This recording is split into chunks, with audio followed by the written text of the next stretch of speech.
My mom had the coolest purse when I was growing up. It was literally a carpet bag. It was like 2 small carpets stitched onto an actual pocketbook with like a long jacquard strap, because Armenians in the 70s.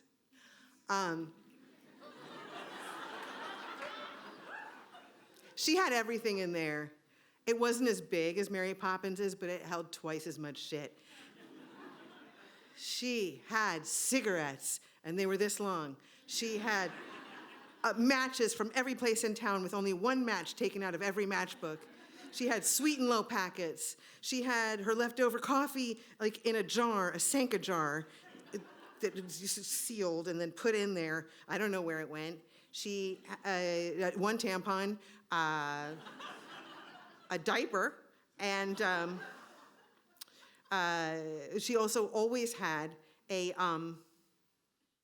1 ballet slipper, and this always like a half of a hamburger that we didn't eat, and she wasn't going to waste it, so she wrapped it in napkins, and she shoved it in there, and that was like, you better eat whenever food is going to be in front of you, or you're going to get that. So don't get that.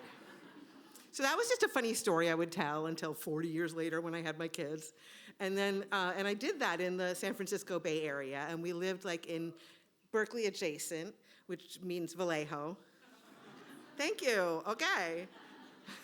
I didn't know how that would land. You know, I was in the San Francisco Bay Area. I just assumed that there would be tech people everywhere, and they would come and they would like have money, and there would be money everywhere and jobs everywhere, and I would walk out my door and bump into one, and the money would fall off them and go on me.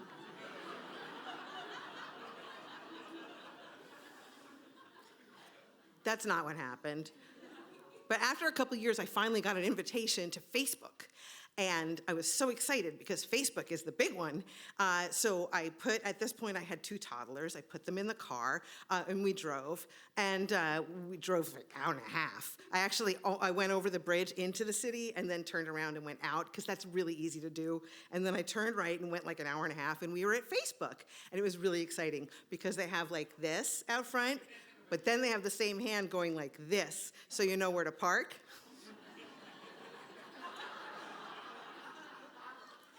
So we park, and I take the kids out of their seats, and it's supposed to be, here's what it is. It's a family food truck, gourmet food truck event for families. Okay, so that's very exciting. There'll be lots of people there. Maybe I can make a friend.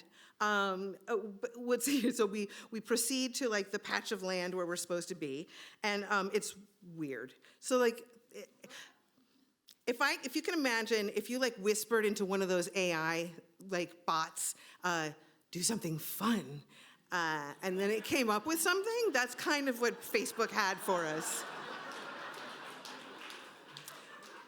There were balloons, but they were white, and they had the Facebook logo on them. And they were like, you know, they were like kind of like trees, cardboard trees. I don't know. It was like the uncanny valley of fun. But you know what? There's food trucks. There's no people. There's food trucks. It's sort of this dystopian fun food truck event. And I'm like, who cares? It's free food. I'm going to go to the first food truck, and it's supposed to be peanut butter and jelly sandwiches. But what I find out is that these are all like literal gourmet restaurants who were being given their chance to impress Facebook, but with kids' food. They didn't want to do that. So they came up with what they thought was kids' food. And so the first one was peanut butter and jelly. It was not peanut butter and jelly. It was almond butter and pomegranate seeds sprinkled on top. It was the uncanny valley of a peanut butter and jelly sandwich. The next one was supposed to be pizza. I'm dead serious. This really happened. Their idea of pizza was a flatbread with, there's sun-dried tomatoes on top. That's pizza. That's not pizza. I'm not selling that to my kids as pizza. I'm not even selling to them as flatbread because they already saw that it touched. So the third one was supposed to be mac and cheese. You should hit it right out of the park.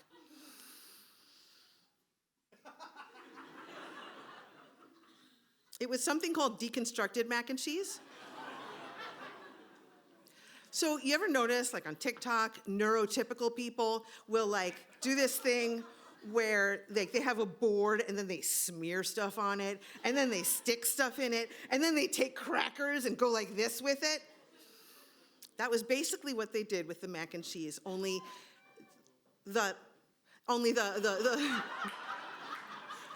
board was a single piece of lasagna noodle, and on top of it was a soft cheese, maybe brie, and then panko crumbs.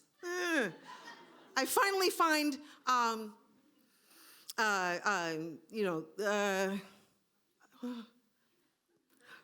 no, it's the things that you make out of potatoes, and they're like breadsticks, but they're potato. French fries, okay. So I finally find French fries.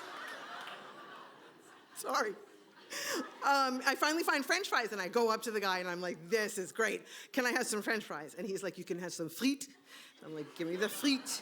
And he hands it to me in a little cone, and I'm like, can I have the ketchup? And he's like, I have banana ketchup. And I said, what's banana ketchup? And he goes, oh, it's like tomato ketchup, but it's made with bananas. And I said, can I have tomato ketchup? And he's like disgusted with me. He's like, why are you hating on banana ketchup? And I said, I would probably love banana ketchup, but I have 2 children here with me, and if I don't feed them soon, they might explode. I don't really know. I haven't known them that long.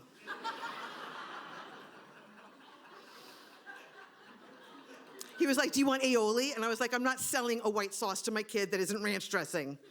I gathered them up, we got back in the car, everybody was hungry. I dug some pretzels out from under their little seats that had already had the salt sucked off in. I said, hold on to these, and we drove straight to In-N-Out Burger. And the moral of the story is, always keep a disgusting half a hamburger in your bag.